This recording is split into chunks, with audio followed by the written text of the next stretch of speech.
I want to discuss the recent bylaw the City of St. Catharines passed without notice, input, or debate. Unfortunately, the minutes of the council meeting from the 29th of April are not up yet, so I don't know the bylaw number. Its name is something, keep the poor away from our public spaces, or something to that effect.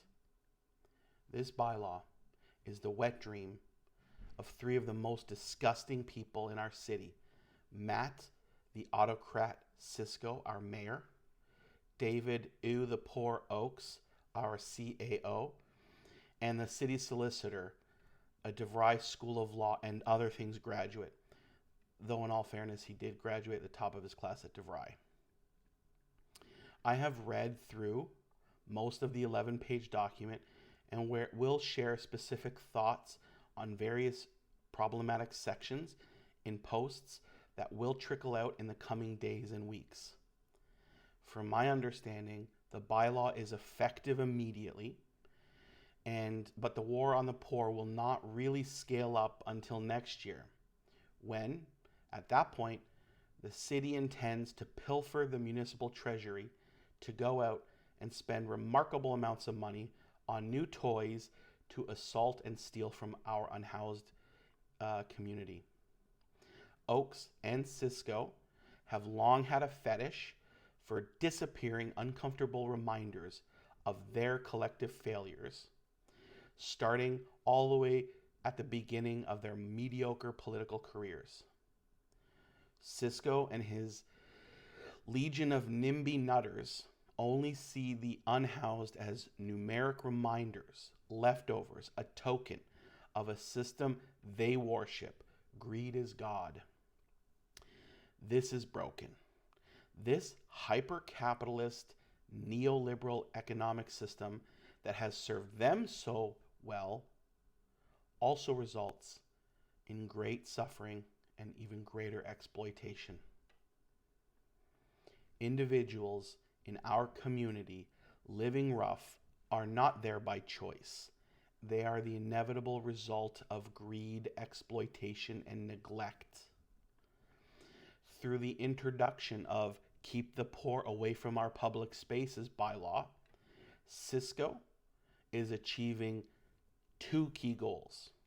One, transferring ODSP payments to the vulnerable individuals back to the municipality through the creation of a new tax on the poor.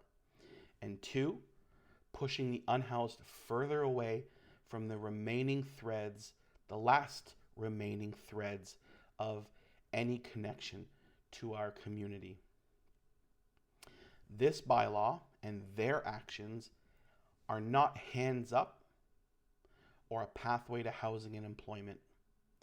It is profiteering and piracy, using a goon squad of brown shirts to beat and steal from. I have spent over 2.5 years working with service providers in this region. I know that some people can't or won't be housed, even in the unlikely chance that there is a bed or space available at a shelter. Often, through HIFIS, the numbers reported by the few dozen service providers in the region do not reflect what actually exists in shelter spaces. It is easy to weaponize the judicial system against a community that doesn't have the resources or capacity to fight back. Bullies pick on the weakest in the schoolyard. Siscoe and Oaks are bullies. They are hiring a bunch of thugs. They have singled out their targets, they're circling them, and they're literally going to steal their lunch money. Because these offenses will not likely result in a custodial detention, these unhoused individuals who have been targeted, assaulted, and stolen from have no representation from legal aid. They have no defense against what is coming. How does this sit well with kind, compassionate, and ethical people? I don't think it can. And isn't that why Siscoe and Oakes rushed this through the dead of night with no notice or consultation?